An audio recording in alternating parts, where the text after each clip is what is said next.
সন্তান পথভ্রষ্ট হচ্ছে, বাবা মাকে বৃদ্ধাশ্রমে দিয়ে আসতেছে, জোরে বলেন নাউজুবিল্লাহ।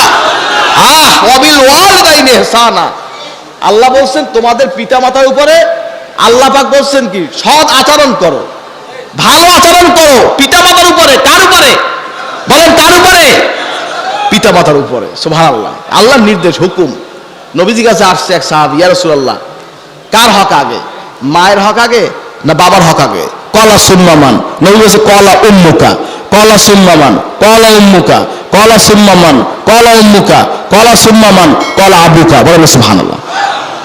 তিনবার মা মা মা মা বাবা। সুবহানাল্লাহ কোন। আর সেই মাকে বৃদ্ধাশ্রমে দিয়ে আসতেছে, জোরে কোন নাউজুবিল্লাহ। সমাজে অনেকে বৃদ্ধাশ্রম করতেছে। আমি আপনাদের অনুরোধ করব, বৃদ্ধাশ্রম আপনারা করেন না। আপনারা ওই সন্তানকে বুঝান, নসিহত করেন। ওর যদি পয়সা না থাকে, মারে বলার, বাপরে বলার, ওর পয়সা দিয়া ওর মাধ্যমে ওর অধীনে ওর মা বাপকে পালান। কি রাজি? কে কে রাজি? নারা তাকবীর, নারা তাকবীর। কথা মনে রাখবেন হাজরিন, মা বাবার সন্তুষ্টি আল্লাহর সন্তুষ্টি। দোয়া করবেন আল্লাহ পাক যেন আমাদের মা বাবার সন্তুষ্টি অর্জন করে দুনিয়াতে যাওয়া তৌফিক দেন। আমিন।